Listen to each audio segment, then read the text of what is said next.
Não consigo ouvir absolutamente nada.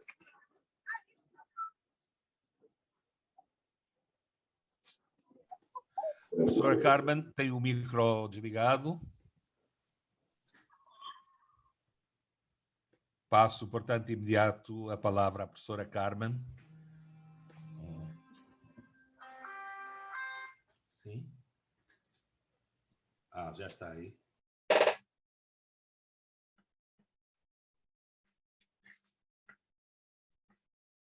Podemos começar?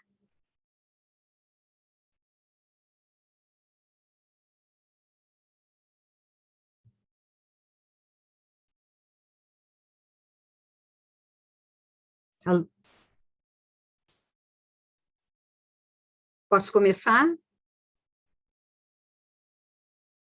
Está sem voz, está sem o microfone.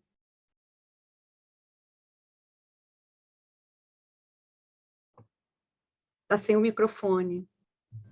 O seu microfone está ligado, estamos a ouvir. Está ouvindo? Tá. O dele não, né? Estamos ouvindo. Vou lá, Pepetela. Então, podemos começar? Eu não ouvi o comando do Felipe Zal. O Felipe Zal está com o micro desligado. Ele está desligado, né? Então, eu posso começar? Bom, exatamente, professora Carmen, tinha o meu micro desligado. Eu já cumprimentei os confrades, não sei se na altura ouviram, os não amigos ouvimos. da Academia Angolana de Letras, que estavam aqui presentes, e desejar, portanto, uma boa conferência a todos sobre o comando da professora Carmen Tido Seco, professora da Universidade Federal Fluminense, penso eu, e também tendo hoje como nosso convidado o escritor e jornalista João Melo. Professora, tem a palavra, faz favor. Boa noite a todos, aqui ainda é boa tarde. Quero cumprimentar o Dr. Paulo Carvalho, o Pepetela, Boaventura Cardoso, Virgílio Coelho, o Felipe Zal, Antônio Quino e todos os presentes. Desculpem se eu não mencionei todos, porque nas janelinhas nem todos aparecem, né? Então, eu quero inicialmente dizer da minha admiração e da gratidão que eu tenho ao João Melo, porque foi a primeira pessoa de Angola, né, que chegou ao setor de africanas. Num congresso, em 97, eu estive em Luanda com a professora Laura e ela me levou à União dos Escritores Angolanos, e aí começou toda a ligação com o João Melo, que fez uma doação enorme de livros lá para a biblioteca do setor, e a gente tem essa gratidão, né, porque foi o pontapé inicial para o trabalho, né, que começou lá nos anos 90. Então, é um prazer apresentá-lo. Eu acho que ele nem precisa de apresentações, é uma pessoa muito conhecida em Angola, mas eu vou fazer uma apresentação bem formal para sobrar mais tempo para a conversa, que eu acho que é o que é mais importante, e que as pessoas no chat também contribuam e façam perguntas, né? Então, Aníbal João da Silva Melo é o nome completo de João Melo, nascido a 5 de setembro de 55, em Luanda, onde fez os estudos primários e secundários. Cursou Direito em Coimbra e licenciou-se em Jornalismo na UF, em Niterói, e depois fez o mestrado em Comunicação e Cultura na UFRJ, aqui no Rio de Janeiro. É escritor, poeta, jornalista, consultor de comunicação. Foi publicitário, professor universitário, parlamentar de 92 até 2017 e ministro da Comunicação Social de 2017 a 2019. Membro fundador da União dos Escritores Angolanos e da Academia Angolana de Literatura e Ciências Sociais. Atualmente, dedica-se exclusivamente à escrita e à consultoria, dividindo o seu tempo entre Luanda, Lisboa e Houston.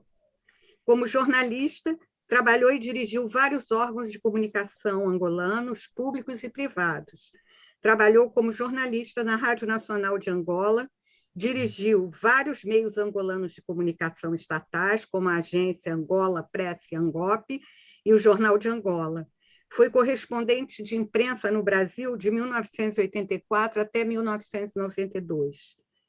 Em 1992, após a abertura política e econômica em Angola, foi um dos fundadores do primeiro jornal angolano independente, o Correio da Semana. Em 2006, criou e dirigiu a revista África 21, especializada em temas africanos. Em 2008, recebeu o Prêmio Maboque de jornalismo, na época a mais importante distinção jornalística do país. Colaborou com vários jornais em todos os países de língua portuguesa. Presentemente, mantém uma coluna regular no Jornal de Angola, no Diário de Notícias em Portugal, no Sinal Aberto, que é um jornal online português, e no jornal literário Rascunho, de Curitiba, aqui no Brasil. Como escritor, publicou até agora 23 livros, entre poesia, contos e ensaios. Acaba de terminar o seu primeiro romance, ainda inédito.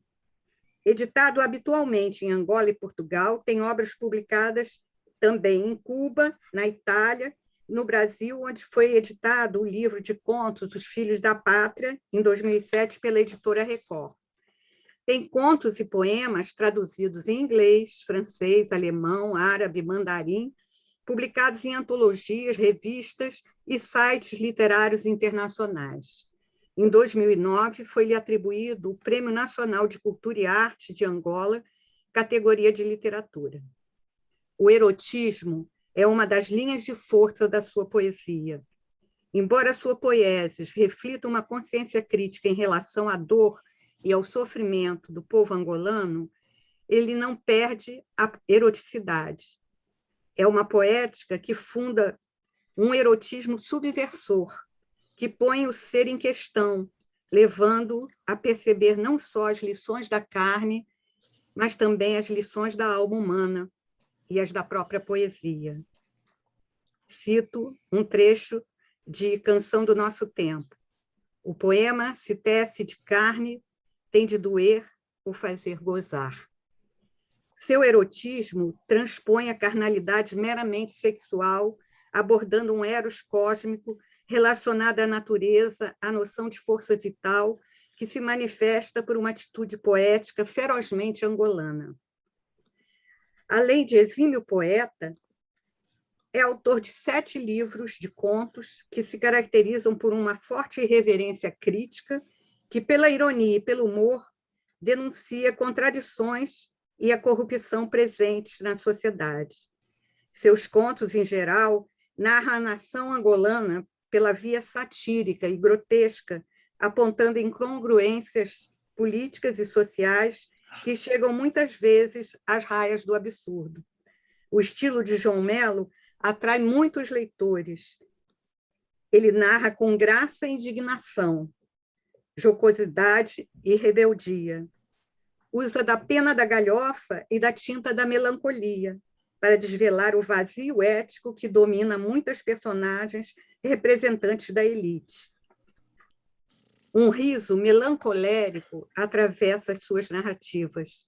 É um riso amargo, lúcido, ferino, que nada tem de cômico, na minha opinião. Nesse sentido, a sua produção ficcional se inscreve na linhagem de autores angolanos mais velhos, como Aenga Chito, Manuel Rui, Pepetela, cujas escritas operam com o riso e o risível, com a carnavalização e o nonsense, pondo a nu, por intermédio de alegorias dessacralizadoras, muitas das mazelas sociais existentes no pós-independência. Nesses contos, há sempre a presença de um narrador intruso, rebelde, implicante, que vai instigando os leitores, fazendo pensar.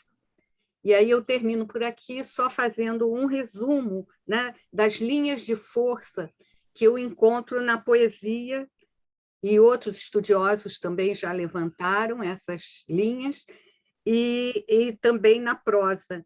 Então, na poesia, há o erotismo, o amor, a raiz angolana presente, a consciência crítica, uma preocupação com a palavra e com a metapoesia. E na prosa há esse riso, essa ironia, esse humor crítico, portanto, a consciência crítica permanece também. Então, eu paro por aqui e passo a palavra ao nosso conferencista homenageado, e depois, então, a gente faz as questões para estabelecer um diálogo.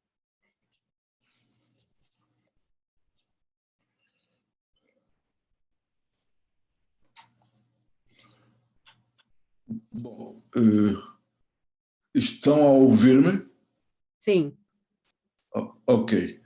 Bom, antes de mais, cumprimento todos os amigos aqui presentes, os amigos antigos e os novos amigos que aqui estão conosco virtualmente, né? Quero também agradecer à Academia pelo convite para esta sessão e a Carmen pela sua disposição em moderar este nosso encontro. Eu gostaria de começar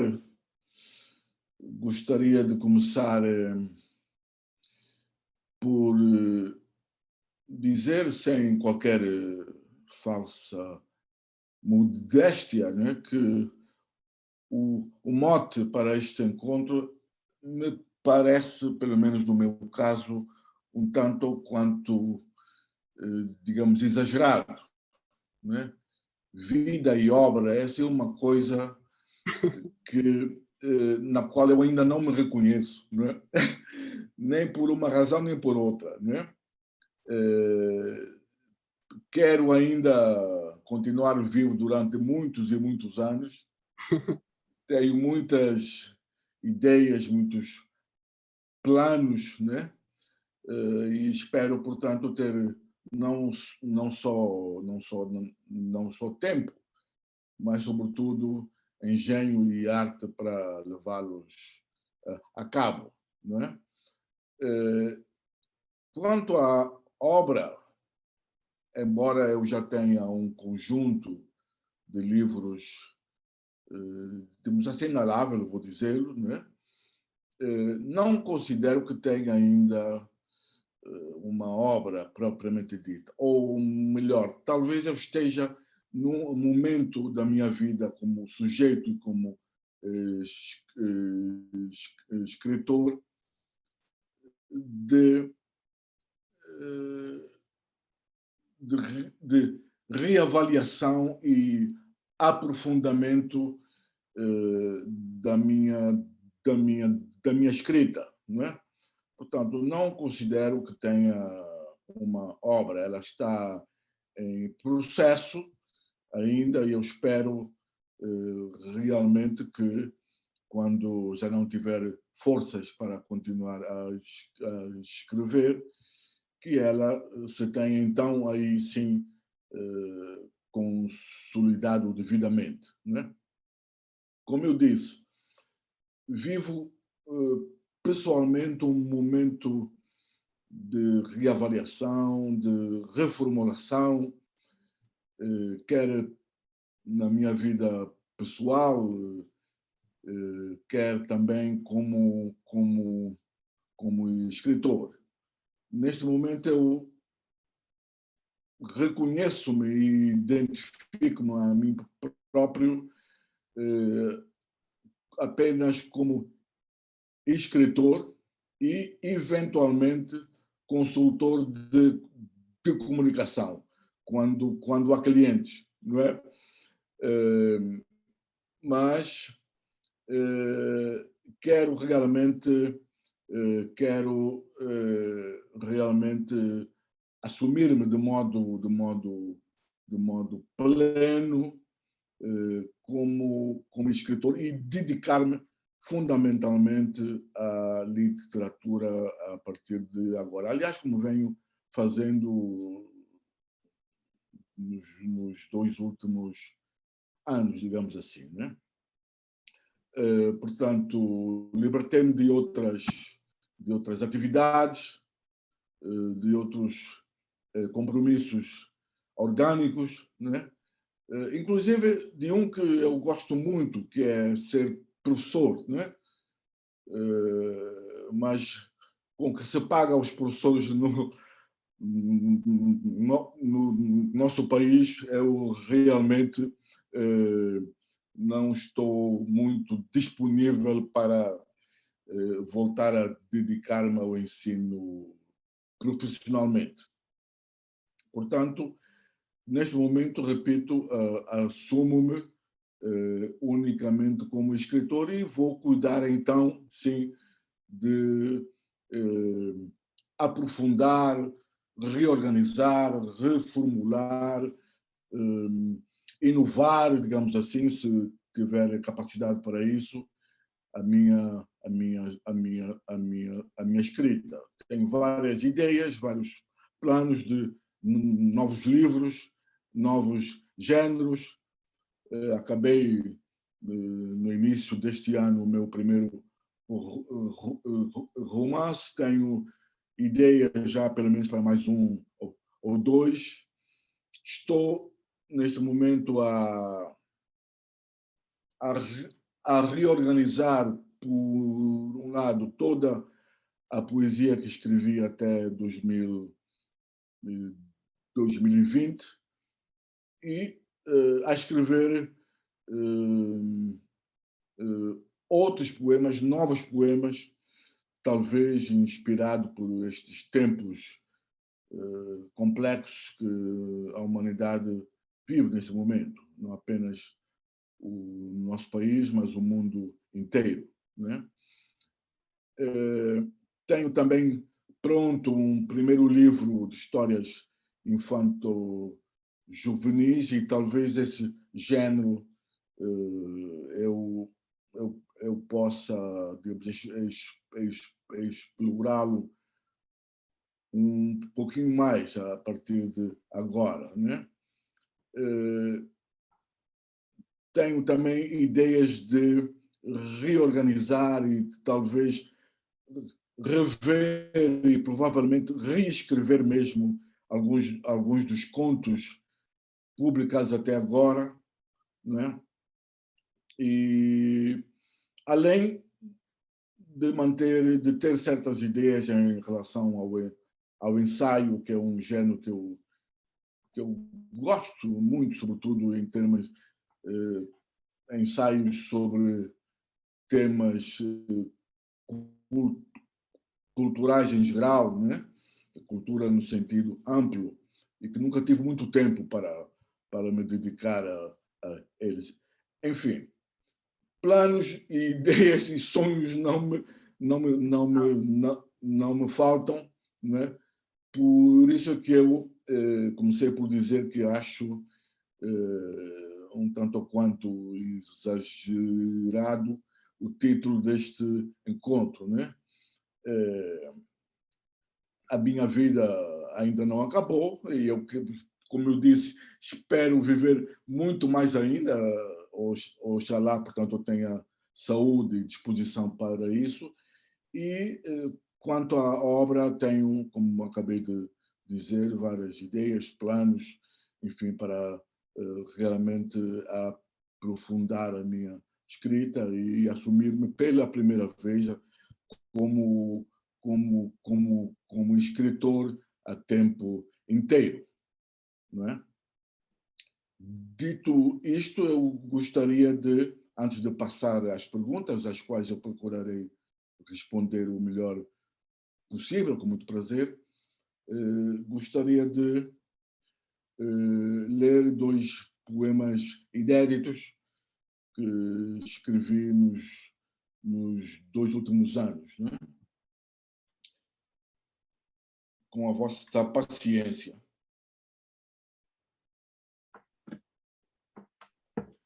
O primeiro é um poeminha, né? Um poema breve, chamado Dialética.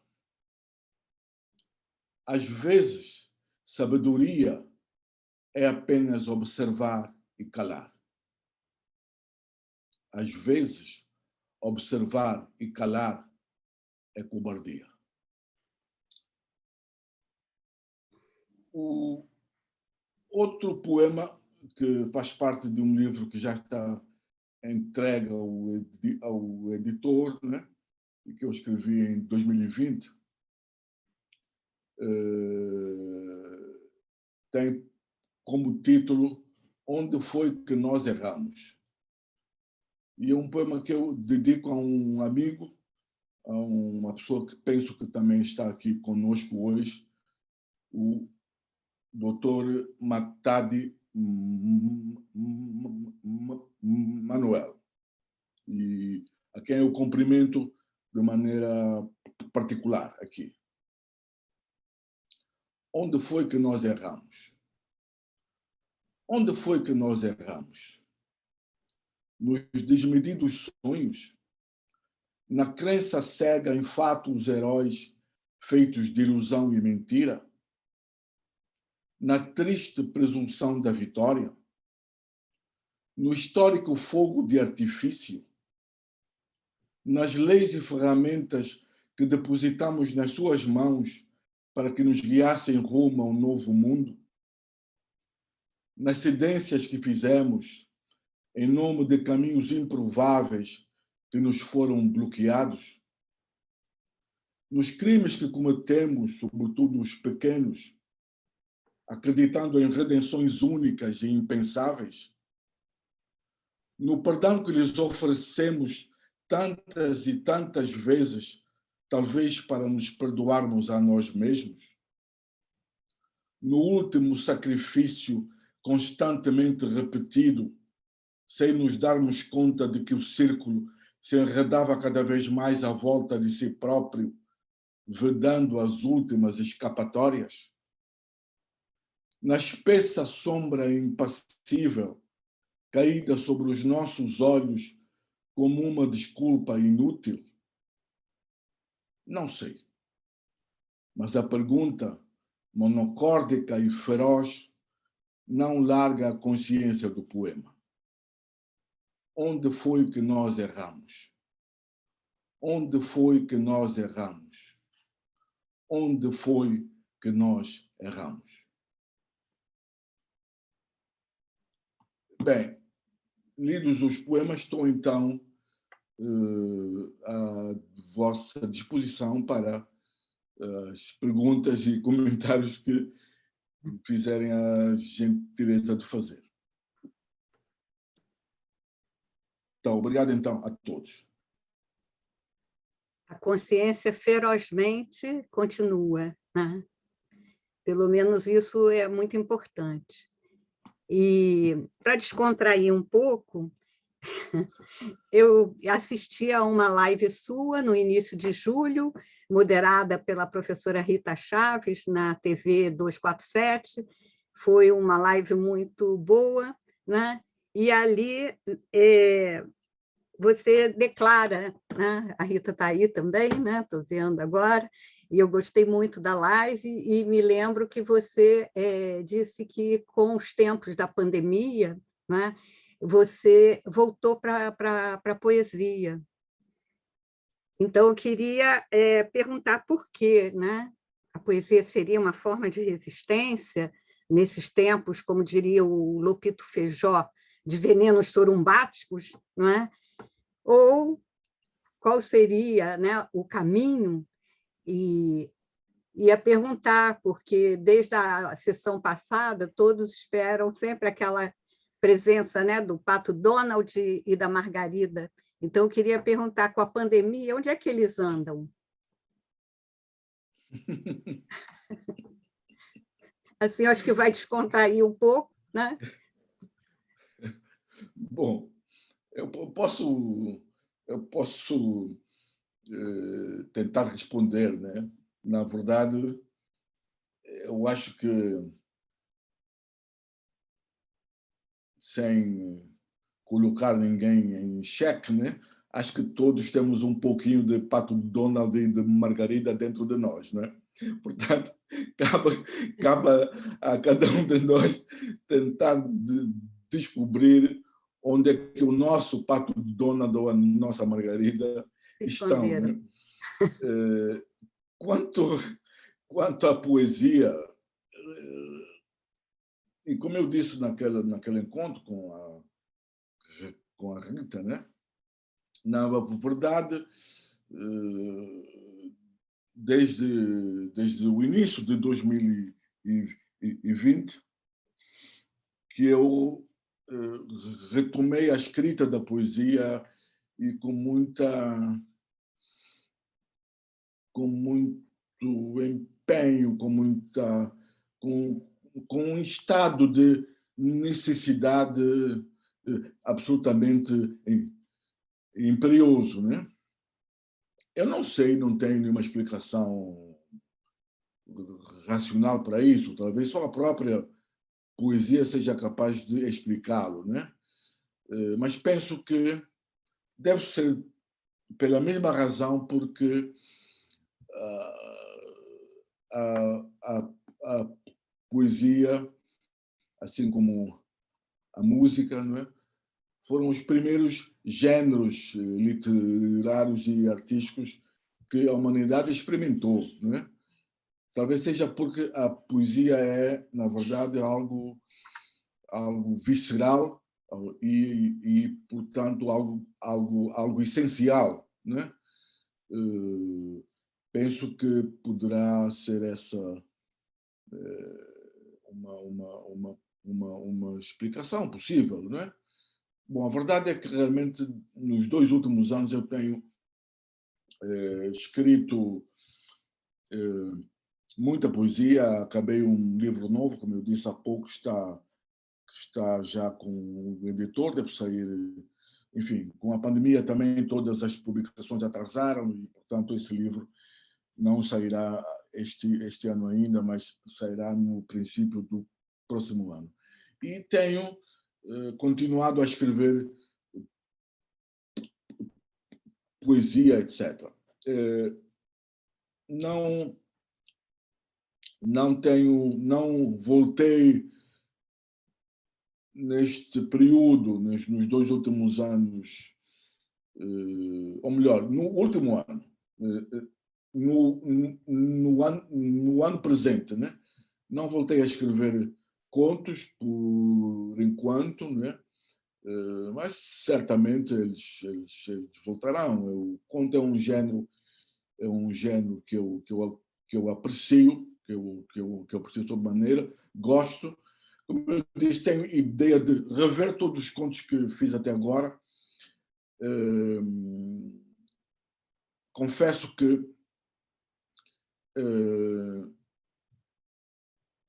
não estou satisfeito com alguns deles e, portanto, talvez eu venha mesmo a reescrevê-los e certamente penso continuar a dedicar-me ao conto, né?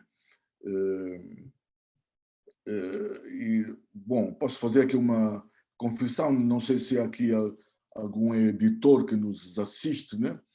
Mas quando os editores atuais me dizem que conto é um gênero difícil, não trabalhamos com conto, né? Quer dizer, eu tenho muita vontade de deixar de ser simpático e gentil, digamos assim, não é? Porque dói-me quando ouço dizer que o conto é difícil, que não dá para trabalhar, etc. Quer dizer, os grandes contistas da história universal devem estar a dar voltas na tumba, não é? Quando ouvem isso, né? Bom, eu disse há pouco, e vou repetir, eu tenho muitas ideias de escrever muita coisa. Não sei se vou ter tempo, engenho, arte, não é? Mas quero continuar a fazer poesia, contos, romances, ensaio, etc. Preciso de começar por uma coisa básica, que é organizar-me, digamos assim, do ponto de vista logístico, da organização do tempo, etc. Né? Nunca, como eu tinha outras profissões e outras atividades, nunca fui muito disciplinado enquanto escritor, mas talvez precise de começar a fazê-lo, não é? de começar a fazê-lo para que realmente possa materializar essas ideias que tenho, não é? Portanto, não sei se eu respondi, Carmen, né? Sim. Mas também não queira que um escritor responda tudo de uma vez. Né? Eu sei que vocês nunca respondem tudo e dizem que o que a gente diz, né, quando a gente faz uma análise, não tinha nem pensado nunca, né? Então, parte do jogo, né? Não pode desvendar. Mas, o João, eu estava relendo, né, alguns trabalhos seus, e você tem essa preocupação, né?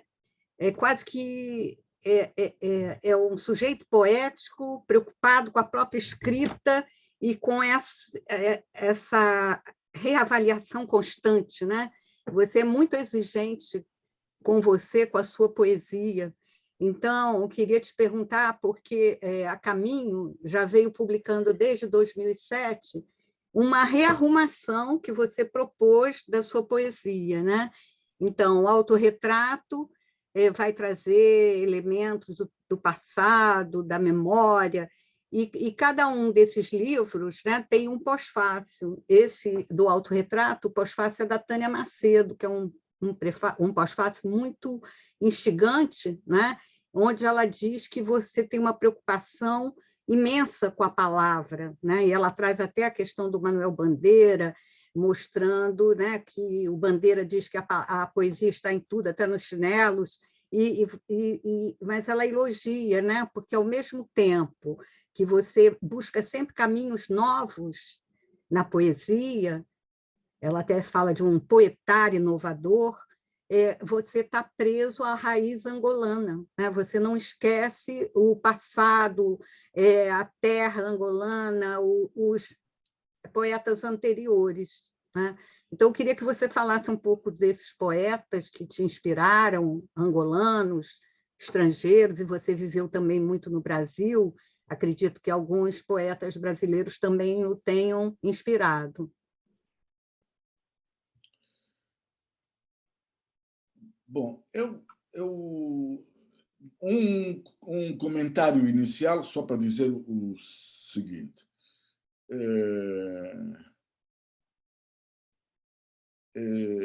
Literatura, para mim, penso que para qualquer escritor, né, e há vários escritores aqui conosco hoje, né, concordarão comigo, literatura, para mim, é linguagem, né?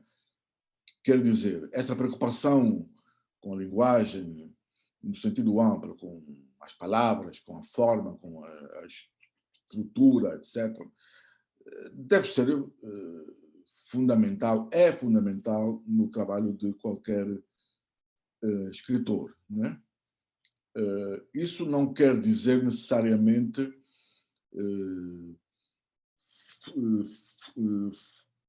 formalismos, né? Nada contra os formalistas, embora não seja propriamente o meu gênero, né? Mas a outra nota é que não basta, evidentemente, a experiência de cada um, ou as nossas ideias, as nossas convicções, o nosso desejo de exprimir uma posição, por exemplo, ou de contar uma experiência. Isso não basta para se ser escritor, ou para se fazer literatura, né? Essa lição eu aprendia desde cedo com Luandino, né? Não basta a experiência de cada um para se ser escritor, porque senão todos seríamos escritores, pois todos temos as nossas experiências, não é verdade? Então, a literatura tem de ser algo mais do que a simples experiência ou a simples necessidade de posicionamento de cada um, né? E, portanto, eu, naquilo que faço, procuro realmente prestar muita atenção a isso. Não sei se eu conseguirei sempre, né? Como eu disse, eu, neste momento tenho necessidade, sinto essa necessidade, experimento essa necessidade de rever algumas coisas que já escrevi, não só em termos de poesia, mas até de alguns dos próprios contos, né?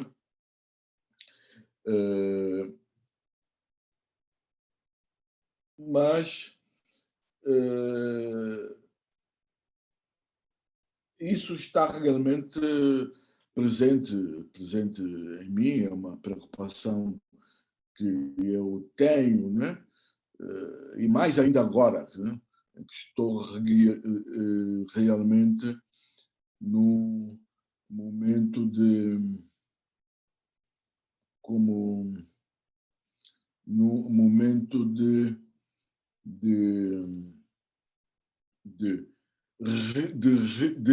reavaliação ampla de tudo, inclusive da própria literatura, né? Quanto aos autores, aos poetas que contribuíram para a minha formação, que me terão influenciado ou não, são muitos. Eu sempre fui um leitor de poesia muito intenso, sempre li tudo que me caía, o que me caía nas mãos, né? E então são muitos. Eu vou mencionar alguns, provavelmente esquecer-me-ei de outros, né? Mas, digamos assim, no período da minha formação como poeta, quando eu comecei a escrever poesia, né? Apenas com 15 anos de idade, né? Houve vários poetas que me impressionaram e que me influenciaram, né? Alguns africanos de língua portuguesa, outros portugueses, brasileiros, né? Entre os africanos, sem dúvida, os poetas da geração da Mensagem, da revista Cultura, mais tarde. Quer dizer, os poetas da antologia negra de poesia de expressão portuguesa, principalmente, os angolanos, moçambicanos, santomenses, cabo-verdianos, etc. Aquela antologia organizada pelo Mário de Andrade, que para mim foi como que um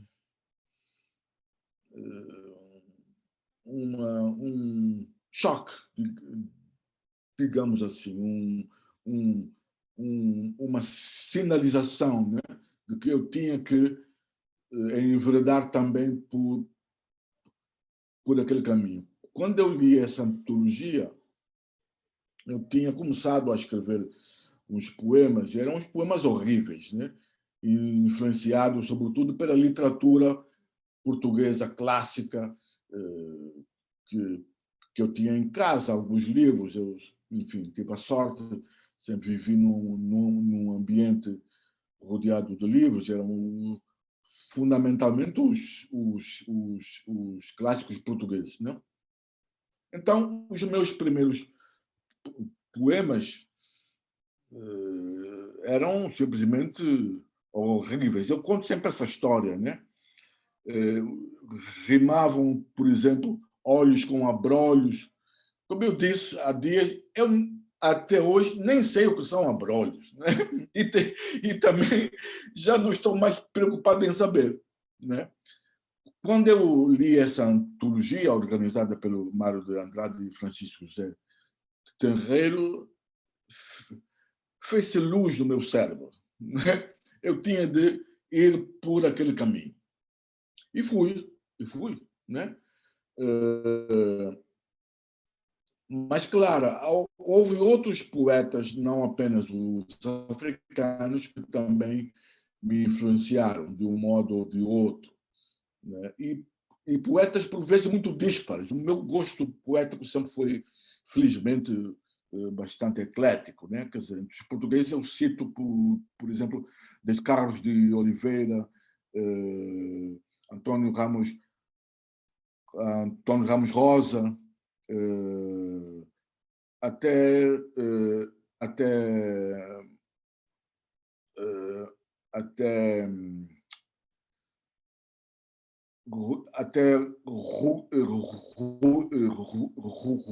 Rui Belo, etc. Não é? E alguns autores universais ou internacionais, melhor dito, né? Sei lá, Lorca, Machado, Eluard, Guilherme, Neruda, né? E entre os brasileiros eu mencionaria dois que me influenciaram nessa fase de formação, né? Jorge de Lima e Manuel Bandeira, né?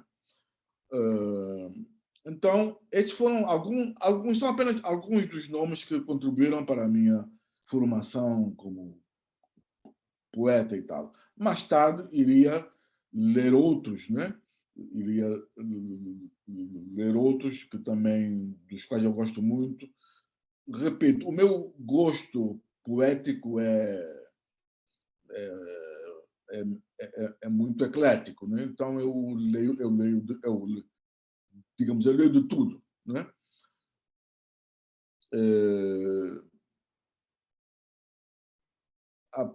Na altura, eu vou finalizar dizendo isto, né? Na altura em que trabalhei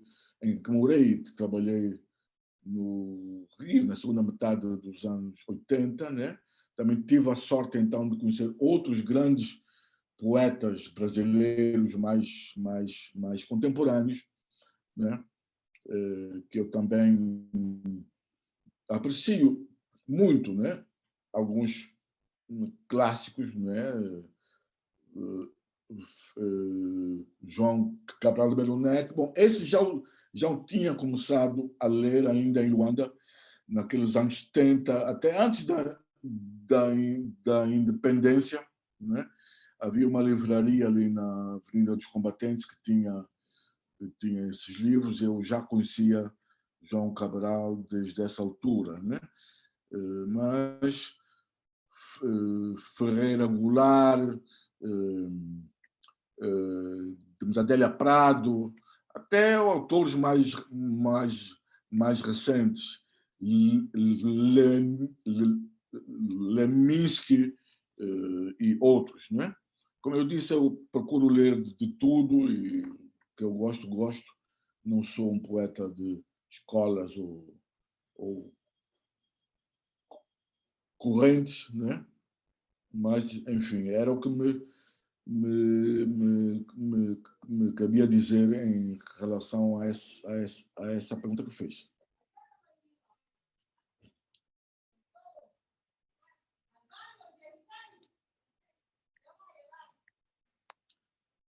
Deixei de ouvir a Carmen.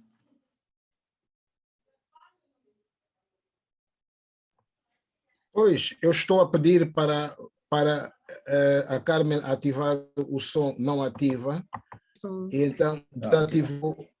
Ativei. Então, a Jurema fez uma questão aqui no chat, mas ela própria disse que, durante a resposta do João, ele respondeu. Então, eu queria passar para o público, né, a possibilidade, como o doutor Paulo de Carvalho coloca, das pessoas levantarem a mão se quiserem fazer uma pergunta. Eu tenho um monte de perguntas aqui, mas não quero monopolizar, certo?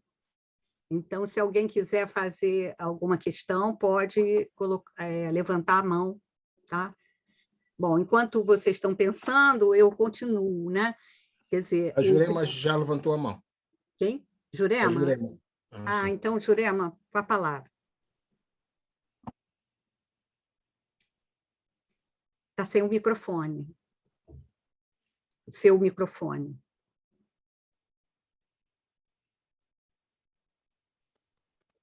Olá, boa noite. Boa noite. Pronto, eu realmente coloquei uma questão no privado da doutora Carmen e era um bocadinho perceber, não é, essa questão que o nosso conferencista levantava, de que sente às vezes necessidade de repensar, para reorganizar, e eu queria perceber um bocadinho aqui as motivações que estão na base disso, mas eu queria perceber um bocadinho do estado de espírito, o que é que o leva muitas das vezes a ir rever, ir repensar e reescrever aquilo que já está feito. Não é? Como é que está? Como é que tem feito esse movimento de olhar para trás, por exemplo, o percurso feito e depois sentir necessidade de rever? Sim. Bom, eu acho que quando cada um de nós está satisfeito, plenamente satisfeito com aquilo que vive, com aquilo que faz, pouco mais tem para viver, não é? Enquanto nós estamos vivos, eu acho que estamos constantemente a avaliar e a reavaliar a nossa existência, os outros, o meio em que estamos, etc. Isso é que nos faz manter vivos. Mas, no meu entender, essa constante reavaliação, e penso que no escritor essa reavaliação pode ir desde a sua própria existência como indivíduo até a sua própria escrita, né? Essa constante reavaliação e reformulação não implica necessariamente renegar os princípios fundamentais, os valores, os princípios éticos e os princípios literários, inclusive, no caso de um escritor, né, que o norteiam desde o início, né? Pelo contrário, essa constante reavaliação e reformulação é exigida, muitas vezes, por esses princípios éticos, artísticos, de base, que nos informam desde o início. E é assim que eu me sinto nesse momento, né? Para resumir, fiel aos meus princípios políticos, éticos e artísticos, mas por isso mesmo com uma profunda necessidade de reavaliar uma série de coisas, não é? Isso não é novo, né? Isso não é novo. Muita gente, artista ou não artista, escritor ou não escritor, certamente passará por essas experiências. Mas se nos ativermos apenas ao campo literário, há autores que reveem com muita frequência aquilo que eles próprios escrevem e publicam.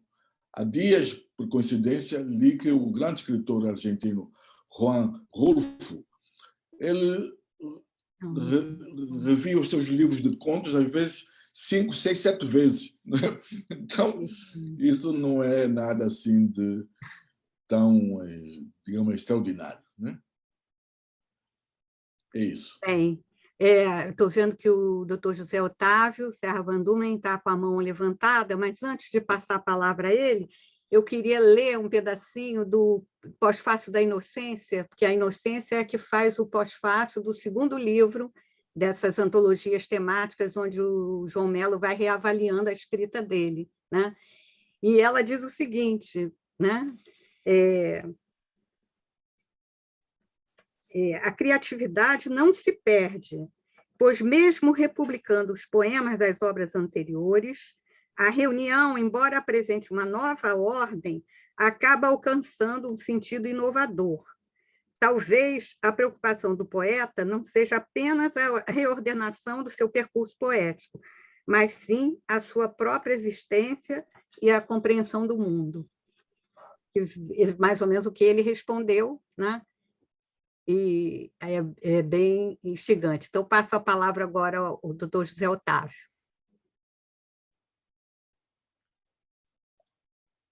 Autorização.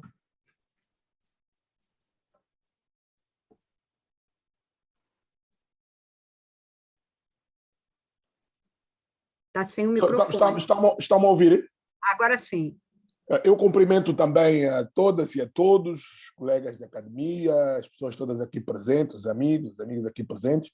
Um abraço especial também ao João Melo, que eu tenho o privilégio de dialogar com proximidade, e já que estamos num dia também de homenagens, deixar aqui também a minha homenagem ao João Melo, que foi das pessoas que me apresentou um mundo acadêmico importante, que acabou por ser um caminho que eu trilhei, o mundo acadêmico brasileiro. Estão também aqui algumas pessoas importantes dessa trajetória. Mas eu queria colocar ao João, meu amigo João Melo, uma questão que tem a ver com este tema da reavaliação que ele aqui referiu.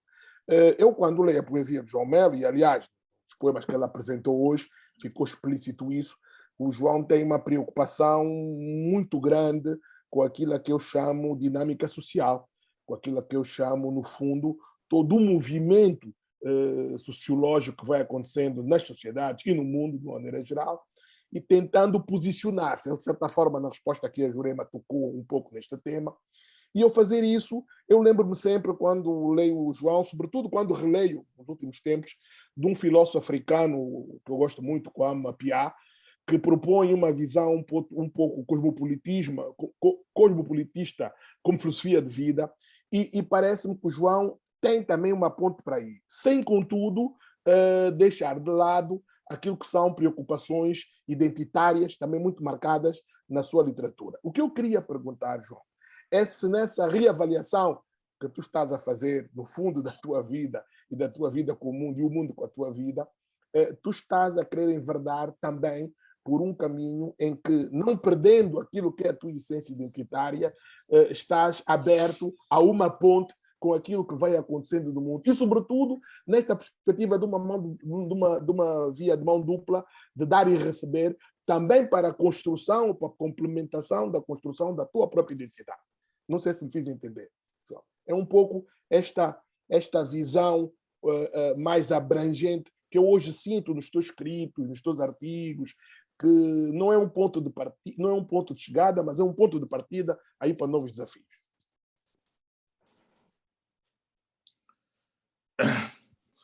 Bem, João, peço desculpa por interromper, o Filipe está com o microfone desligado. Se calhar, se pudesse haver 2 ou 3 perguntas, a poupar-nos tempo, não? ok, por mim tudo Pronto, bem. é só uma sugestão, não é? Mas... O Idran está com a mão levantada, quer fazer a questão também? Aí o João responde. Obrigado.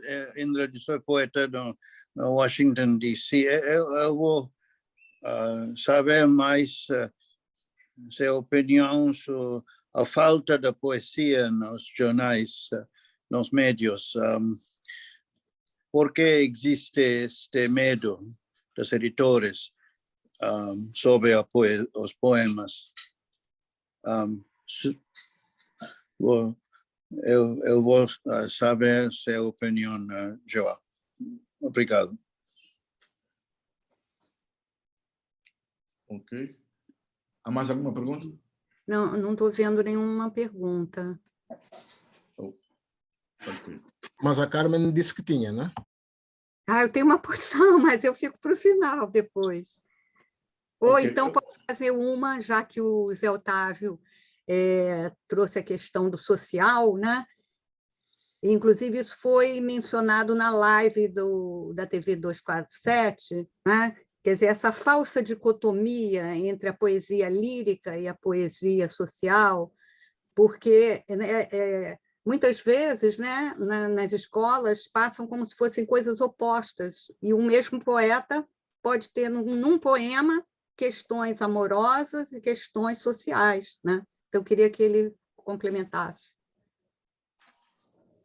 a questão do Zé Otávio com essa Sim. questão dessa falsa dicotomia, né, entre a poesia lírica e a poesia político-social. Bom,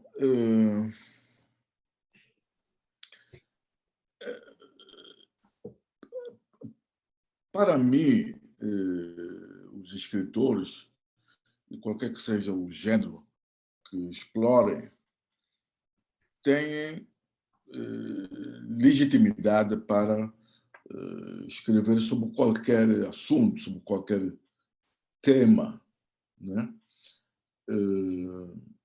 Eu não partilho de certas visões segundo as quais só isto ou aquilo, só este tema ou só aquela forma é que são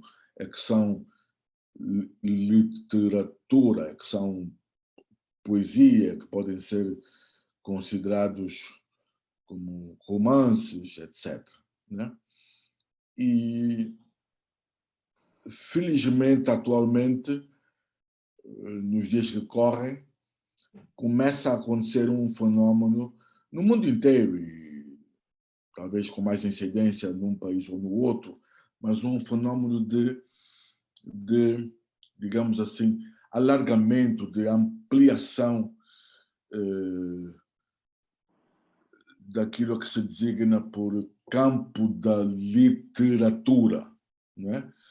Surgem novos autores que eram desconhecidos ou marginalizados anteriormente, novos tópicos, novas formas.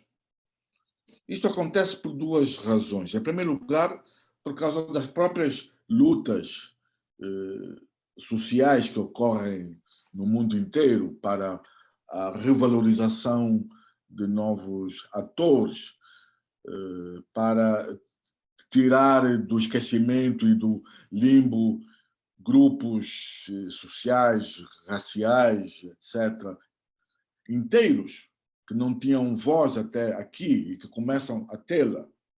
Né? Portanto, essas lutas sociais que acontecem um pouco por todo o mundo estão a contribuir para a descoberta e, em muitos casos, a redescoberta de vozes literárias importantes que estavam esquecidas e marginalizadas, etc. Por outro lado, as chamadas novas tecnologias, a internet, as redes sociais, etc., também estão a permitir uma difusão, né, de textos de autores, de géneros, etc., como há muito tempo não se via. Nem tudo é bom do ponto de vista literário, mas também nem tudo que se publica nos formatos tradicionais é bom. Aliás, todas as literaturas nacionais são feitas de uma quantidade enorme de autores e de escritores e de textos bons, muito bons, alguns poucos geniais, e uma mediania que é, digamos assim, que é dominante. É disso que as literaturas vivem, se alimentam. Né? E também muita coisa má. Tudo isso faz parte. Né? Então, não devemos, talvez, ser tão exigentes com aquilo que hoje vemos publicar na internet, nas redes, etc., né? Porque o processo de elaboração, de produção e difusão das literaturas é esse mesmo. isso sempre foi assim. Quer dizer, os escritores sempre escreveram sobre tudo, né? Certas instâncias de validação da literatura, como a academia, por exemplo, ou a imprensa, é que periodicamente tentam convencer os leitores de que literatura é só isto ou só aquilo, né? Porque isso na vida real isso não existe, né? Portanto, eu sempre defendi que um escritor tem o direito de escrever sobre tudo, sobre política, sobre sociedade, sobre amor, sobre erotismo, o que ele bem entender. Deve procurar fazê-lo artisticamente, claro. Deve fazê-lo literariamente, claro. Porque senão o texto vira um ensaio, um manifesto, digamos, um panfleto, não é? Enfim, na hipótese mais benigna, vira um artigo, não é? Mas não se pode dizer que seja literatura, né? Tive algumas trocas de opiniões com certos autores, segundo os quais, por exemplo, enfim, estamos todos entre adultos, né? Segundo os quais, por exemplo, a poesia política é uma merda. A minha resposta é simples. A boa poesia, ou melhor, a poesia política má, medíocre, como também a poesia amorosa medíocre, péssima, não é? Portanto, toda a poesia pode ser medíocre ou genial, independentemente do tema, né? Agora, proibir os autores de abordar certos temas é que não me parece correto. Do mesmo modo,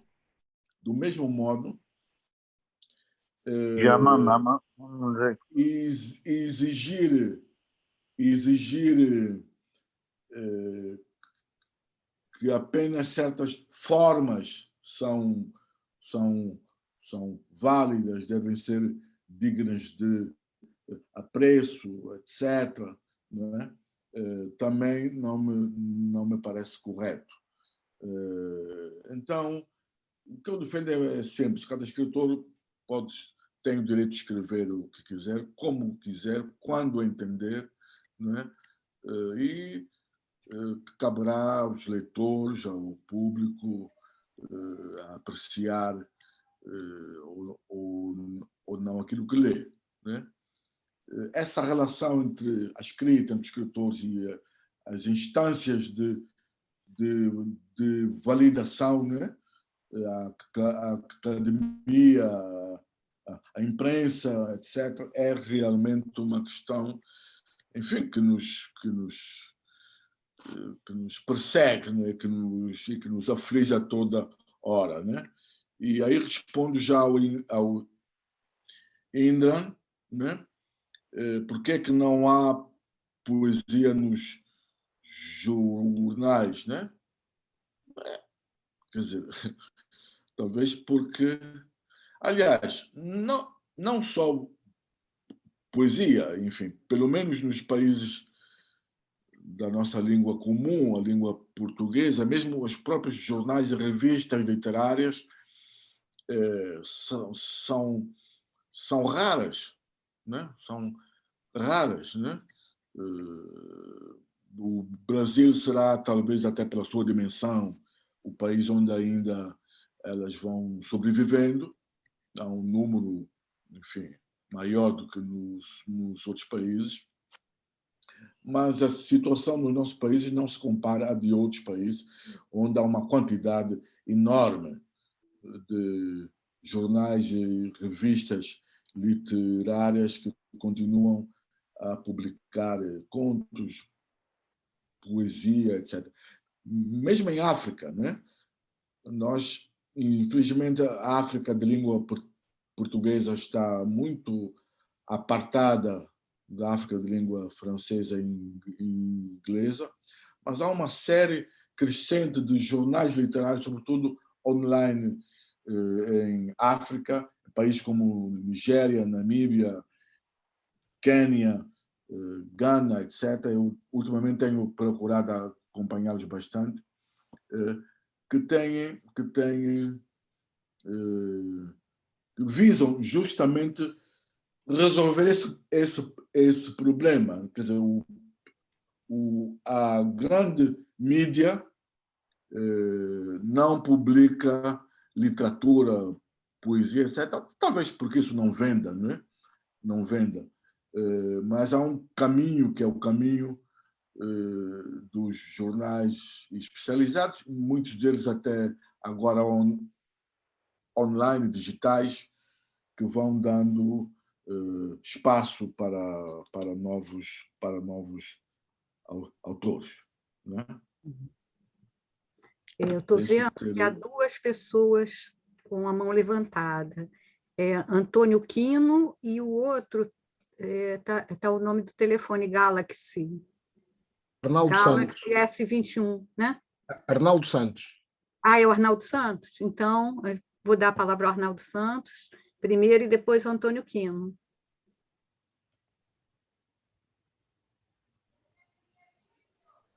Não está mais? Acho que não. Então, o Antônio Quino está. Muito bom. João Melo? João Melo, entrei ou não? Entrou. Entraste. Ótimo. Só tem que descer um pouquinho para aparecer seu rosto. Sim. O meu rosto não é muito visível, ótimo. Isso é ótimo para mim, né? João, a propósito do Viriato da Cruz, que tu não referiste na tua... É uma boa oportunidade de tornares visível um dos nossos maiores poetas, pá. És capaz de dar aí um forcing, fazer aí uma apresentação breve, ou será que da poesia angolana tens outras referências? Não, realmente eu mencionei os autores da antologia de poesia negra de expressão portuguesa, onde Viriato consta, assim como os autores da geração de mensagem, né? Não estou falando do Viriato. Deixa lá os que estão na antologia, está tudo misturado. Individualiza lá os bons e deixa de lado os menos bons.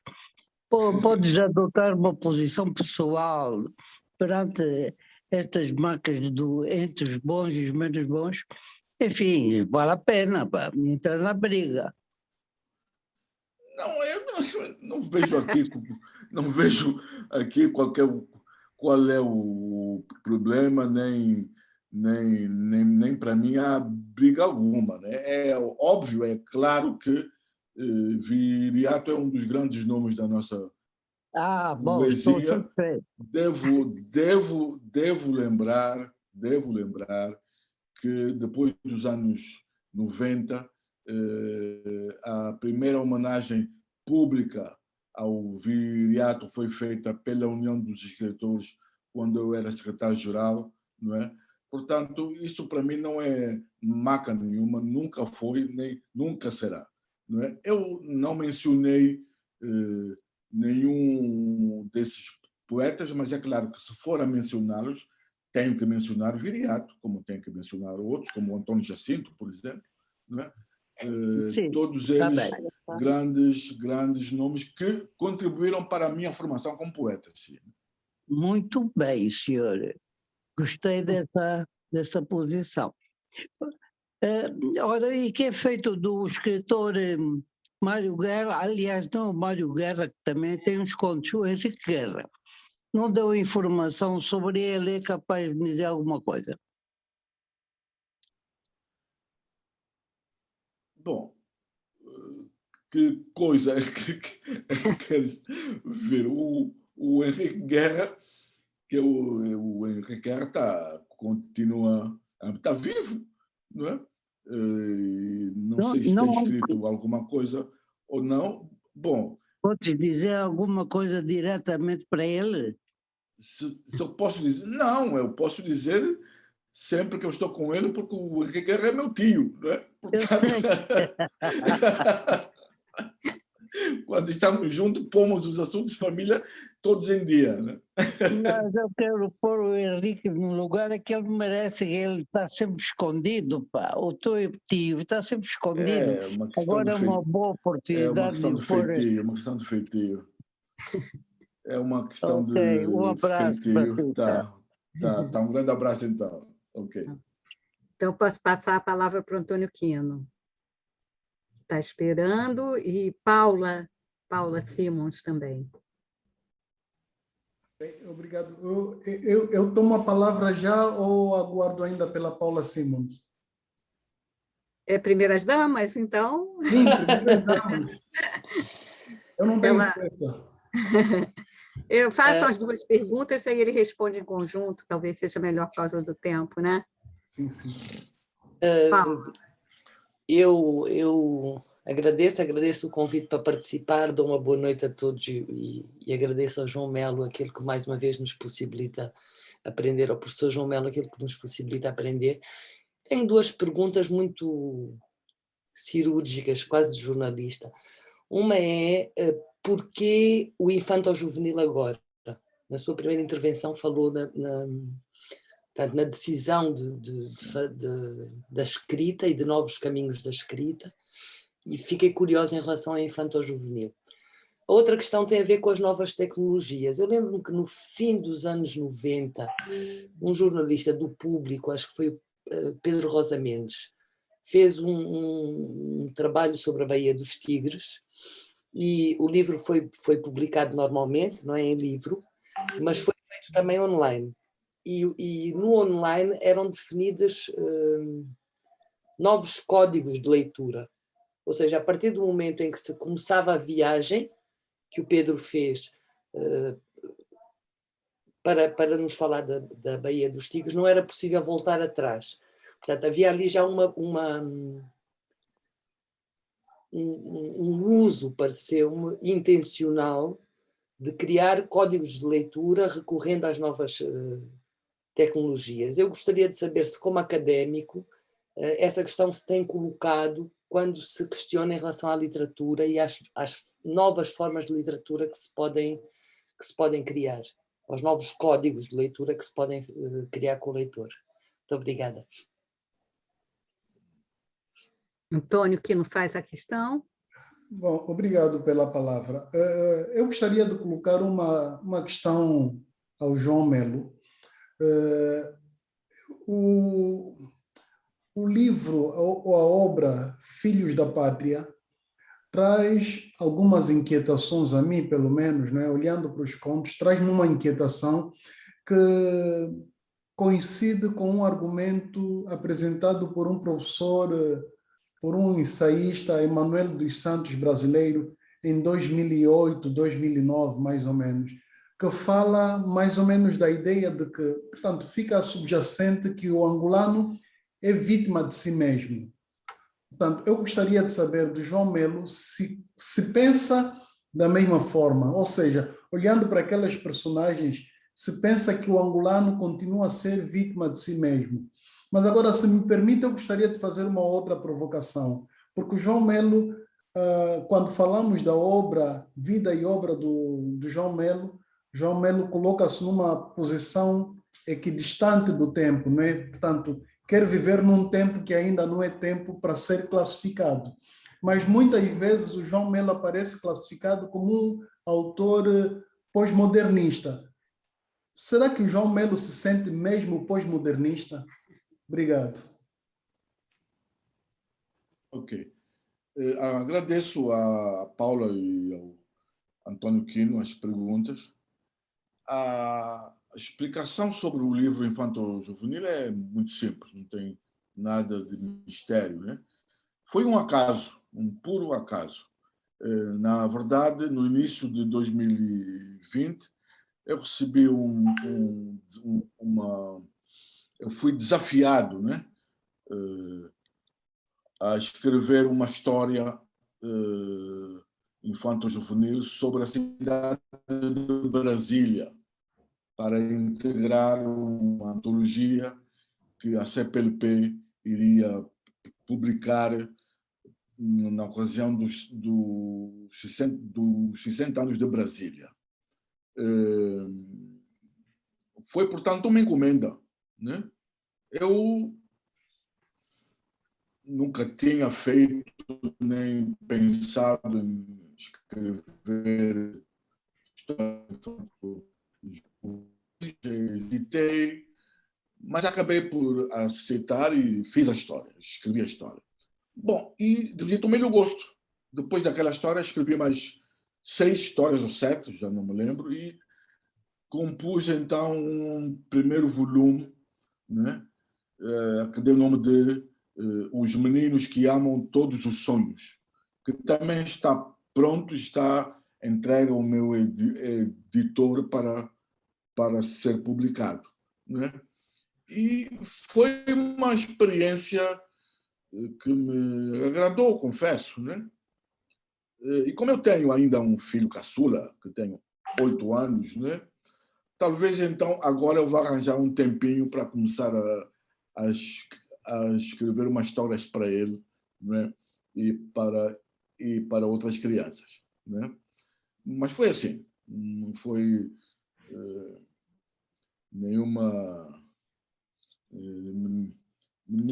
conspiração, né? Como está agora na moda, né?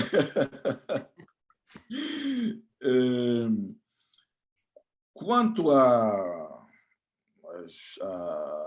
ao impacto da internet, as redes sociais na literatura, etc., eu, na verdade, não tenho uma grande reflexão teórica sobre isso, né? Limito-me a constatar um facto que é, sobretudo, que ocorre, que eu observo, sobretudo, no plano da divulgação, né? Não há dúvida que a internet, as redes sociais têm facilitado a divulgação não só de textos, né? Mas até a venda de livros, igualmente de autores por pequenas editoras ou pelos próprios autores individualmente, né? Não sei até que ponto elas têm já, embora talvez a médio prazo isso possa ocorrer, mas não sei até que ponto a internet terá já uma influência direta, por exemplo, no tipo de linguagem e no tipo de escrita usado pelos escritores. Enfim, é um tema que eu não sobre o qual eu não tenho nenhuma reflexão teórica, além da constatação de que a internet está a servir como uma ferramenta de divulgação dos textos, de promoção dos autores e de venda de livros, né? Mas, enfim, talvez sejamos, alguns de nós mais interessados nisso, refletir sobre esse tema, né? Até porque, confesso, por vezes, bom, eu tenho uma presença mais ou menos regular em certas redes sociais, nomeadamente o Twitter e o Instagram, né? Por vezes eu leio posts que eu não entendo nada, né? Não sei que linguagem é aquela, né? Então, por isso não me preocupo realmente em refletir sobre isso, né? Quanto às duas provocações do Quino, né? O angolano é vítima de si mesmo. Bom, essa é daquelas frases que se dizem para ter talvez algum impacto, algum impacto sonoro, né? Mas que realmente a mim não me dizem grande coisa, né? Em todas as sociedades há divergências, pontos de vista, lutas de classes, né? Lutas de classes, né? Interesses divergentes entre grupos, pessoas, organizações. Portanto, nesse sentido, todos os seres humanos, todos os nacionais de qualquer país serão vítimas de si mesmos, né? Os angolanos são tão vítimas de si mesmos como os portugueses são vítimas deles próprios, como os dinamarqueses, os brasileiros e por aí fora, né? Nós não somos nem melhores nem piores do que os outros seres humanos, né? E, portanto, isso é uma questão que enfim, cuja é uma... Se me quiser manter no plano estritamente da literatura, né, desta nossa conversa, eu diria que isso é apenas uma boutade, não é? E, portanto, é assim que eu a entendo, né? Agora, a outra pergunta é se eu me considero ou não um escritor pós-modernista. Eu não... Enfim, eu tenho uma certa dificuldade em fazer esse tipo de autoavaliações, né? Eu escrevo da maneira como, em cada momento que eu faço, eu entendo que tenho que fazer. Sou certamente influenciado por outros autores, por outras linguagens que estão aí no mundo, né? Que estão nos livros, que estão nos filmes, que estão na internet, etc., né? E como eu tenho realmente uma grande preocupação com a linguagem, questões de estrutura, etc., né? Uso os recursos, ou por vezes talvez tente reelaborar alguns dos recursos que estão disponíveis, né? Aí, né? E que são já acessíveis pelas nossas leituras, por outras formas artísticas que nós acompanhamos, cinema, teatro, etc., né? Enfim, e pela nossa maneira de ver e também pela nossa idiosincrasia individual, né?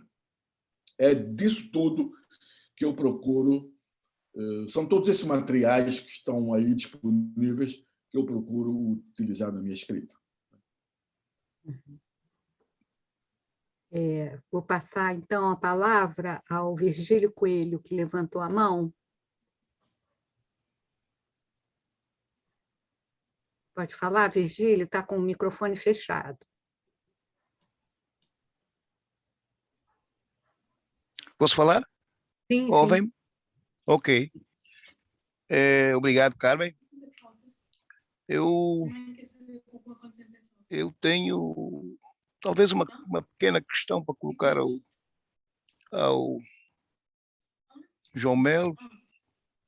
Vocês estão a ouvir? Sim, estou ouvindo. Ouve-se?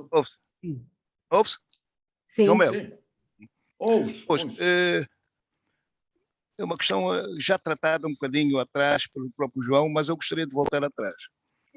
Eu, por exemplo, lembro-me que quando... Estás a ouvir? Ouve-se? Sim, estou a ouvir. Quando, durante um tempo, dirigia a Quilombo, nós começamos com a publicação de pequenos livros de poesia e prosa. E pouco tempo depois desistimos da publicação de poesia e prosa, porque os livros os autores não apresentassem bons livros, porque na verdade até os livros pouco tempo depois ficaram conhecidos, os autores, mas Lopito Feijó, um deles, e outros tantos. Mas para o público em geral, estes autores não eram conhecidos. E os livros ficam muito tempo nas estantes, não se vendem nas livrarias. Não é o caso de João Melo, por acaso, mas é um caso que vai de encontro àquilo que o João Melo levantou em relação ao conto. Os editores dizerem que, em relação ao conto, estavam com receios porque não se vende.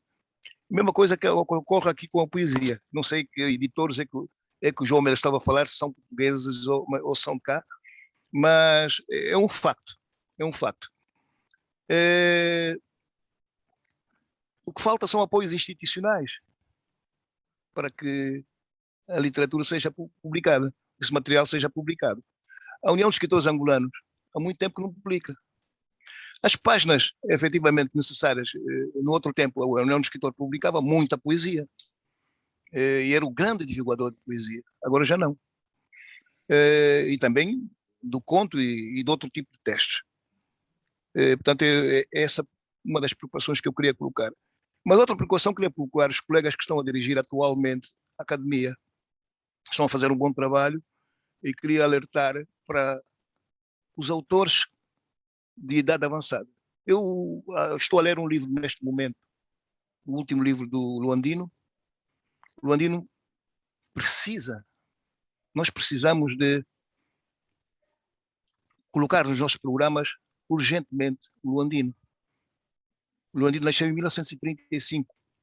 Precisamos, efetivamente, de pensar nele. E há um outro autor que agora foi o nosso mais velho que levantou, que é o Henrique Guerra, o Andique. Precisamos fazer a mesma coisa com ele. Está vivo e é uma boa oportunidade. Portanto, eu estou apenas a trazer a lembrança dos colegas que estão a dirigir bem a academia. Era isso, João. Bom, eu queria, Carmen, agradecer os comentários do Virgílio, concordo com eles em absoluto, né? Enfim, não tenho aqui nenhuma solução na manga para esses problemas, mas acho que cada um de nós, como indivíduo e as instituições a que pertencemos, no caso a academia e a União, precisamos de pensar nisso realmente, porque a situação está cada vez mais complicada, né?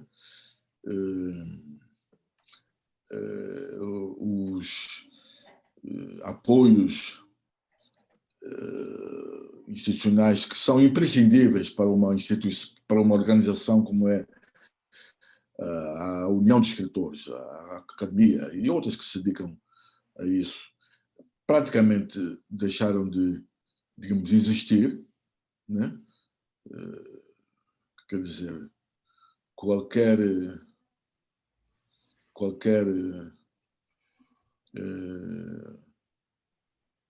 ONG pró-governamental que dê uns sacos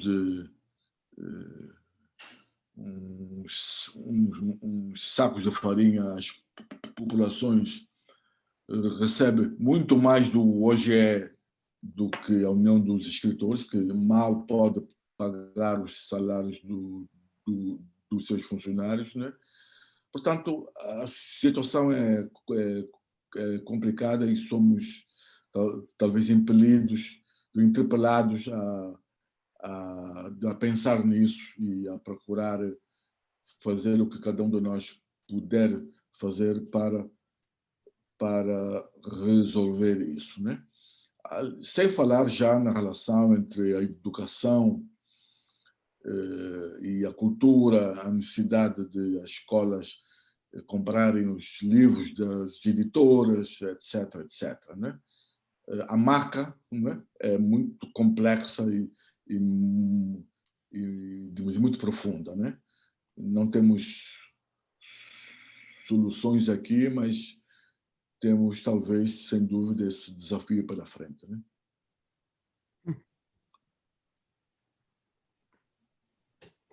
Eu acho que não há nenhuma pergunta no chat. Eu vou fazer mais uma, vou voltar, porque é uma curiosidade minha, né? Quando você reavaliou e foi Ou mais duas. Hein? Há duas? Eu não estou Ou mais duas. Não, não, não. Pode fazer mais duas. Posso fazer mais duas. Não, mas não há nenhuma no chat, não, né? Então, o João veio, né, pela Caminho reavaliando a obra, publicou já 4 volumes, né? Seriam 5. O 5º volume, que é Exercícios e Linguagens, está ainda para sair? Essa é uma pergunta.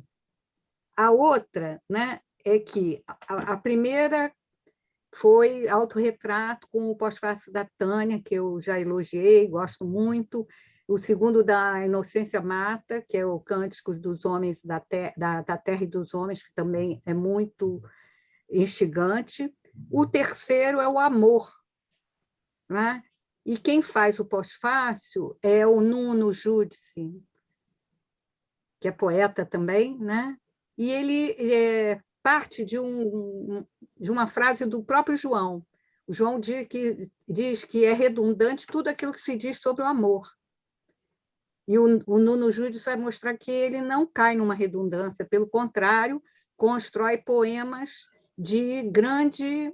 que ele coloca mesmo como ponto alto da literatura angolana. Então, é de uma coragem enorme trabalhar com o amor, um amor que já foi cantado, né, desde as canções de amor, Camões e outros. E aí eu queria que o João falasse um pouco sobre o amor, sobre os tambores, né? Sempre tem os tambores, né, a musicalidade da poesia, ao mesmo tempo que traz... o amor traz sempre esses tambores ancestrais vibrando, né? Há uma musicalidade. A Tânia, no pós-fácil dela, fala dessa opção pelo verso livre, mas é uma opção que não perde esse ritmo angolano, né? Que o Arnaldo Santos mencionou dos mais velhos, e, ao mesmo tempo, inova. E o Quino chega a ver até uma tendência pós-moderna em alguns contos, né, do João. Quer dizer, ele consegue essa tensão entre tradição e inovação. Mas o amor, né, que é um sentimento, né, que atravessa os tempos, é muito difícil, tem que ter muita coragem para ser um poeta que trabalhou em tantos títulos, né, o amor. Bom, João fala do amor. Carmen, você quer me arranjar problemas.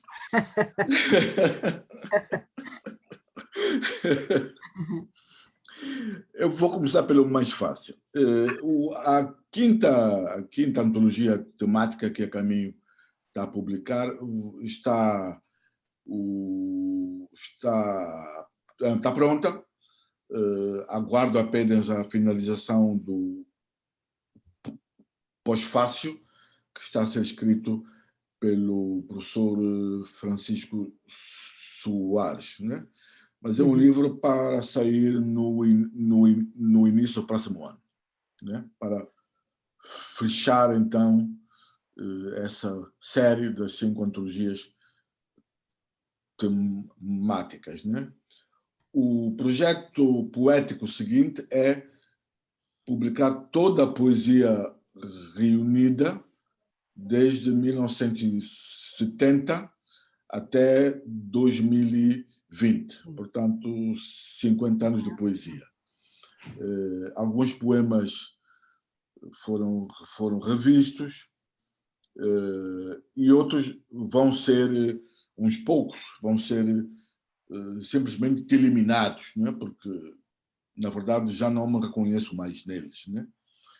Portanto, esse é o próximo projeto poético. Além dos novos livros, né? Um dos quais escrito no ano passado, que está pronto, e outro que está em produção, né?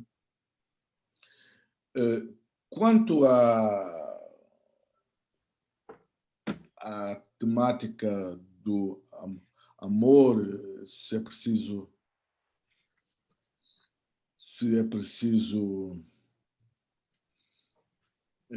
enfim, coragem ou não, enfim, não,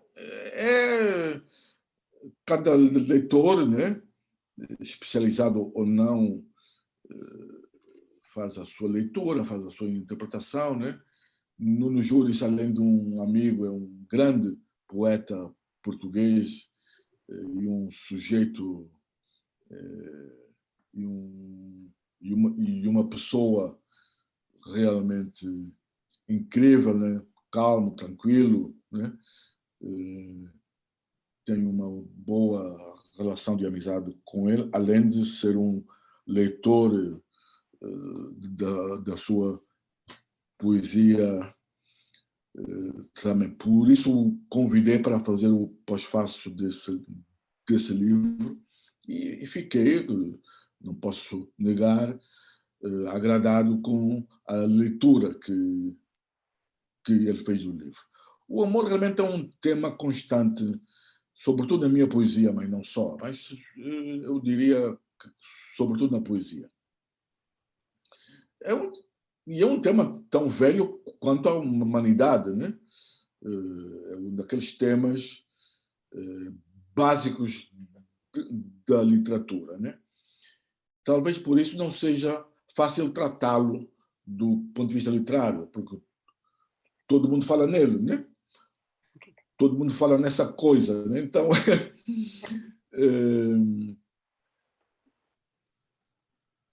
mas o que é que eu posso dizer? Que é um tema que é uma constante na minha poesia e ainda hoje continuo a escrever poemas de amor ainda hoje, ainda presentemente, né?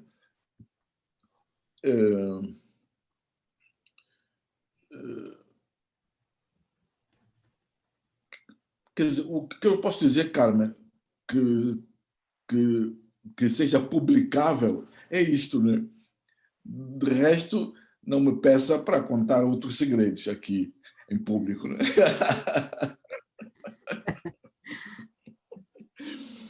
Mas é isso, é um tema importante, sim, é um tema que eu trato com frequência, com uma certa obsessão, né? E o que eu aspiro é que seja capaz de tratá-lo bem do ponto de vista literário, né? Porque isso é o que importa. Como lembrei há pouco, né? Aquela lição que eu aprendi com o Luandino, né?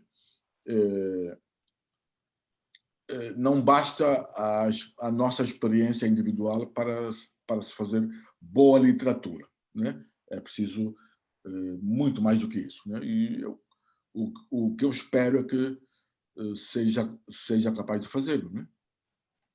Uhum. Vou fazer uma pergunta, Carmen, posso? Quem quer fazer a pergunta? Quem? Filipe Zau. Paulo? Sou eu, Filipe Zau. Ah, Filipe, sim, claro. Obrigado, Carmen. Eu penso que não podia deixar, meu querido amigo João Melo, de te fazer uma pergunta, não? Porque eu li dos melhores poemas de amor realmente de João Melo, nos anos 80. 2 livros de amor dele, um chamado Poemas, o outro penso que são poemas de amor, não me lembro bem o título. Foi no tempo em que eu estive com ele no Brasil, que fomos estudantes nessa altura, e que nos visitávamos com mais frequência e estávamos ausentes do país. E, portanto, inclusivamente, tentei musicar alguns dos poemas de João Melo, que são musicáveis, desde aquela altura eram extremamente musicáveis. E esse é um lado que, quando nós estamos a separar vida e obra, eu acho que há aqui uma certa ligação entre vida e obra nos poemas de amor de João Melo. E, portanto, penso que também esta insistência da Carmen não foi pela via principal, foi pelo atalho, a ver se, da primeira vez, da segunda, a ver se ele agarrava. Não agarrou. Tem um outro lado, claramente, que o João tem, que é a ironia. Forte ironia. Quem olha para o João parece que é um homem sério, que nunca ri, o bigode não deixa rir, mas tem um sentido irónico e provocador fantástico. E é nesse o aspecto que realmente algumas das coisas que eu queria perguntar. Por exemplo, contos como este livro do O Homem que não tirava o palito da boca. E que ele diz mesmo, reconhece que era horrível não tirar o homem que não tira o palito da boca. Mas era o título. Quer dizer, tem o outro, no dia em que o Pato Donaldo comeu uma margarida. Bom, mas depois, no fim, não comeu nada, não ocorreu nada. Bom, não ocorreu por quê, João Melo? Esta é a pergunta que eu lhe queria deixar. A resposta é simples, né? Porque era incompetente.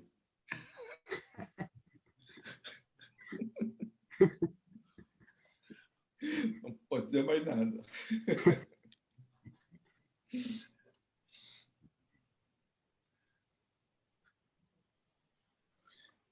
Eu queria aproveitar para comentar essa história da ironia, né?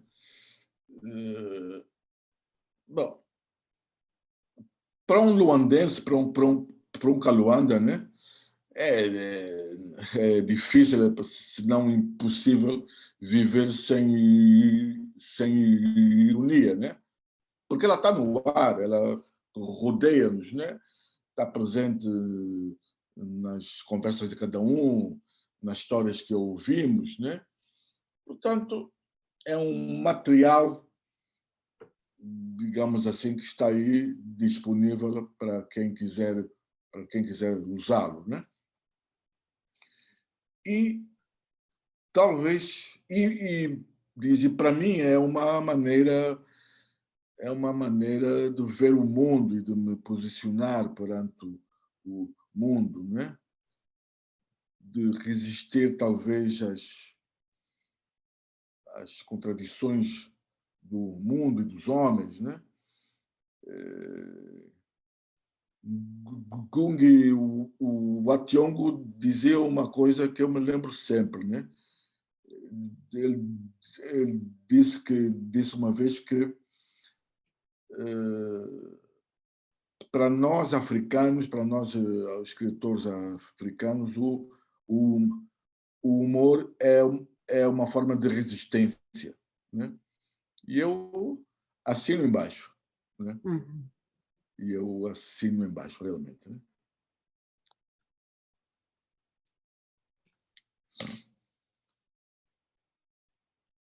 É um amor, o amor amaro do Drummond, né? Lembra um pouco aquela ironia fina, né? É isso. Então, mais algo, eu não estou vendo mais. Estamos a chegar ao fim, aliás, já estamos para além da hora. Sim. Para terminar, eu queria ler 2 poemas do João. Posso? Bom, assim, vamos ver como é que o Paulo nos ajuda a gerir aí o tempo. O tempo, né? Não, se além dos 2 poemas... ok. Então, eu gostaria de terminar com um último poema e, portanto, acho que podemos ler os 3. Acho que terminar com poesia é sempre bom. Um dos poemas é sobre o amor, né? Amor, amor. Amor, amor, este fogo que nasce debaixo da carne, esta flor rumorosa na ponta dos dedos, esses tambores esfrangalhando os nervos, estas aves soltas à toa. Contra as paredes, esta água correndo livre pelos lençóis. E o outro poema que eu acho que resume toda... O João não gosta que fale da obra, acha que ainda está em processo, claro que está tudo sempre em processo, as identidades e tudo, mas eu acho que esse poema que eu vou ler agora para fechar, ele resume, de certa maneira, todas as linhas de força que atravessam a sua poesia. É o manifesto. Busco a poesia no âmago da vida, ou nas esquinas, ou nas curvas e contracurvas. Em todo lado há luz ou sombras, e tudo é poesia. Não tenho escolas, nem gurus. A linha da poesia é a linha da vida.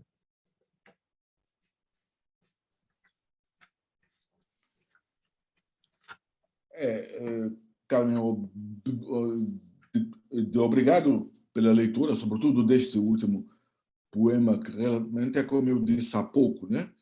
O escritor, na minha opinião, tem legitimidade para escrever sobre tudo o que quiser, quando quiser e como quiser.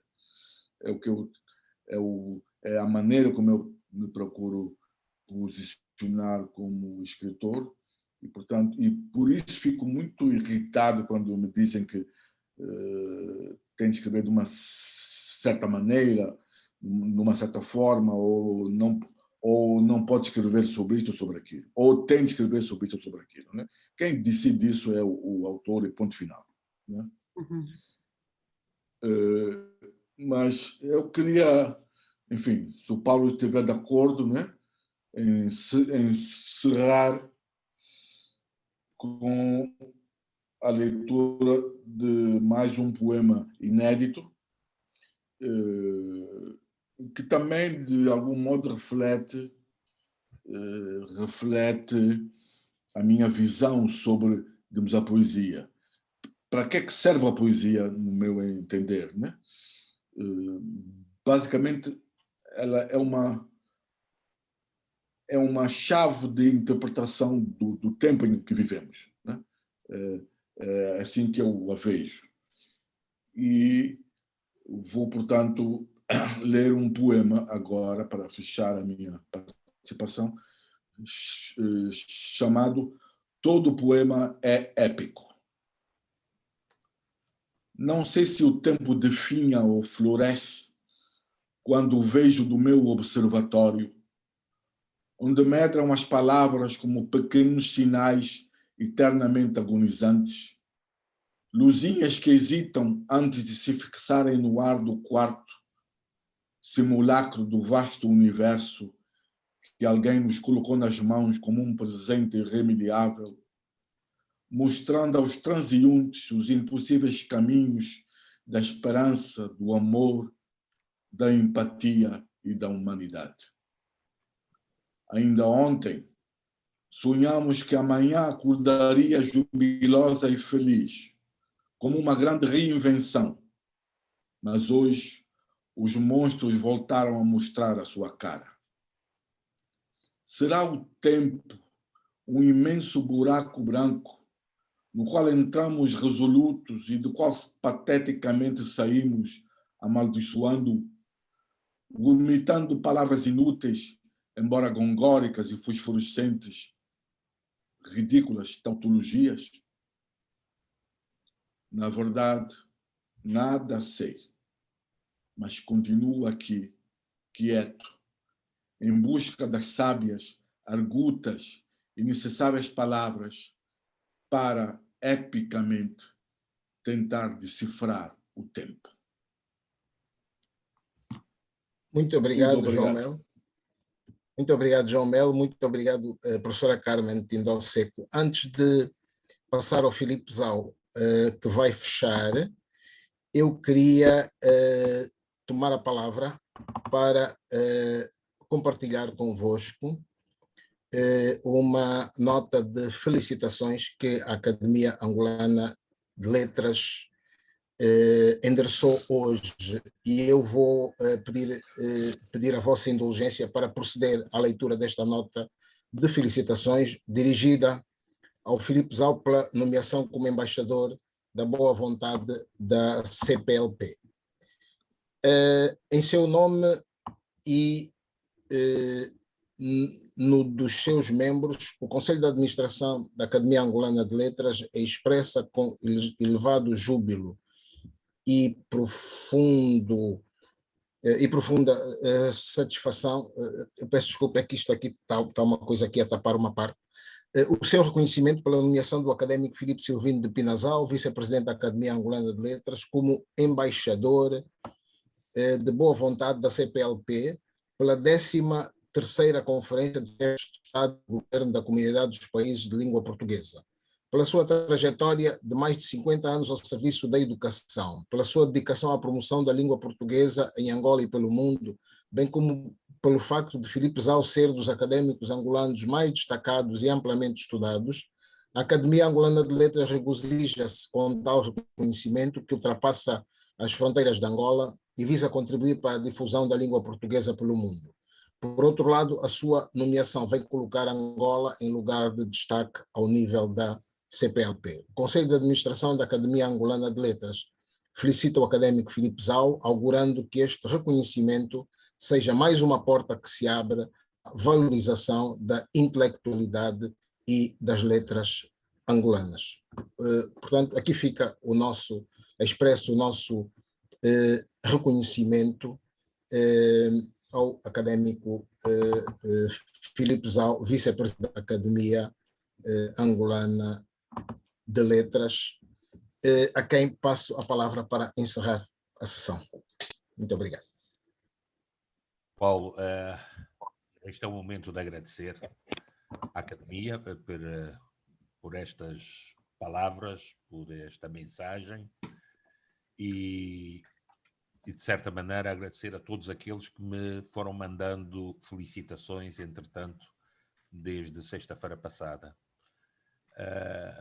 Fico muito satisfeito necessariamente por esse reconhecimento e devo em parte a todo o trabalho que também a Academia me possibilitou de uma música e outras questões, outras coisas que fui fazendo e fui escrevendo e fui cantando, talvez, em língua portuguesa.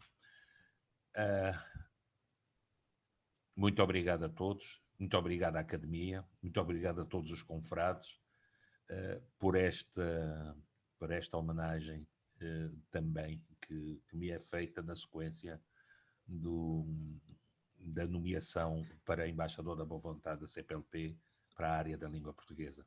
Espero fazer o melhor e deixar o país e a CPLP bem vistos nesta missão de 4 anos que eu passo a fazer. Muito obrigado. Eu acho que vamos acabar este mês sem a próxima quinta-feira para voltarmos em agosto, ao ciclo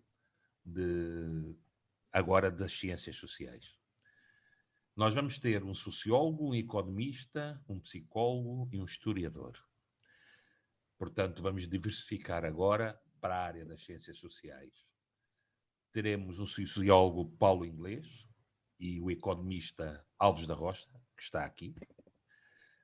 Teremos um psicólogo, Aníbal Simões, e teremos um historiador, Patrício Bachicama.